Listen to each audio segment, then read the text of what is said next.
এই মুহূর্তে দেখাচ্ছি প্রিয়া নিউজ থেকে সরাসরি সম্প্রচারিত লাইভ আপনাদের যে দেখাচ্ছি সেই দেহ অর্থাৎ যে দেহ আপনাদের দেখাচ্ছি অর্থাৎ এই বিল্ডিং থেকেই 3টি গলাকাটা দেহ এবং একটি ঝুলন্ত দেহ উদ্ধার হয়েছে। অর্থাৎ আপনাদের দেখাচ্ছি যে প্রিয়া নিউজের মাধ্যমে যে ঘটনাস্থল থেকে দেখাচ্ছে সরাসরি লাইভে এই বিল্ডিং থেকে ব্যাপক আকারে লোক জমায়েত হয়েছে। 3টি গলাকাটা দেহ এবং একটি ঝুলন্ত দেহ উদ্ধার হয়েছে ঘটনাস্থল থেকে ব্যাপক আকারে পুলিশ মোতায়েন এবং সরাসরি দেখাচ্ছি আপনাদের প্রিয়া নিউজে।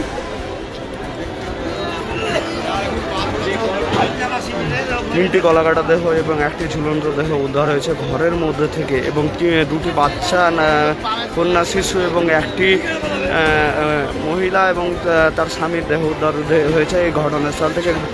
ঘটনাস্থলে উপস্থিত হয়েছেন ভগবানগোলা থানার পুলিশ প্রশাসন সহ একাধিক টিম অর্থাৎ ফরেন্সিক টিমও উপস্থিত হয়েছেন ঘটনাস্থলে। আপনাদের দেখাচ্ছি প্রিয়া নিউজে সেই লরি বেরিয়ে যাচ্ছে ঘটনাস্থল থেকে আপনাদের দেখাচ্ছি। এই সেই গাড়িতে করেই যাচ্ছে দেহ অর্থাৎ 3টি গলাকাটা দেহ এবং একটি ঝুলন্ত দেহ উদ্ধার হয়েছে সেই ঘর থেকে। আপনাদের সেই ঘরে দীর্ঘ 10 মাস ধরে ভাড়া থাকতো এই ঘরেই, তারপরে তার আজ হঠাৎ দেহ উদ্ধার গন্ধ ঘর থেকে বেরোয়। তারপর ঘটনাস্থলে পুলিশ আসে এবং ঘর খুলে দেখে যে পড়ে রয়েছে 3টি দেহ এবং একটি ঝুলন্ত দেহ। আপনাদের দেখাচ্ছি যে ঘটনাস্থলে পুলিশ রয়েছে। এই যে মানিক ব্যাপারী বলে সেই ব্যক্তির নাম, সে স্বপনগড় ফলের দোকান ছিল।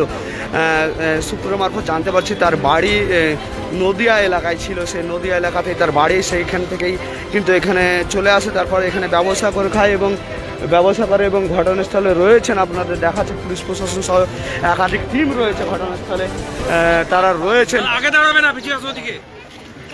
পুরাও সাংবাদিক ঠিক আছে। PR news, PR news.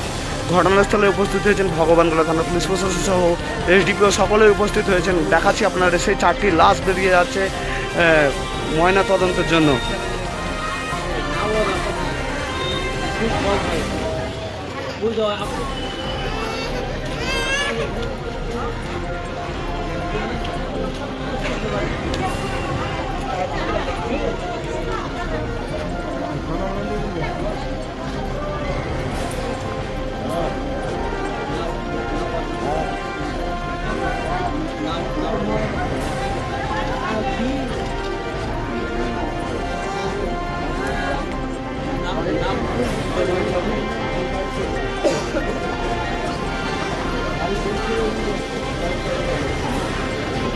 এই সেই লরি, সেই লরিতে হাতি গাড়িতে বেরিয়ে আছে লাশ অর্থাৎ দেহ, সে দেহ দেখাচ্ছে আপনাদের।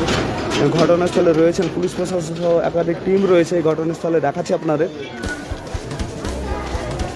সে দেহ বেরিয়ে যাচ্ছে, দেখাচ্ছে আপনাদের।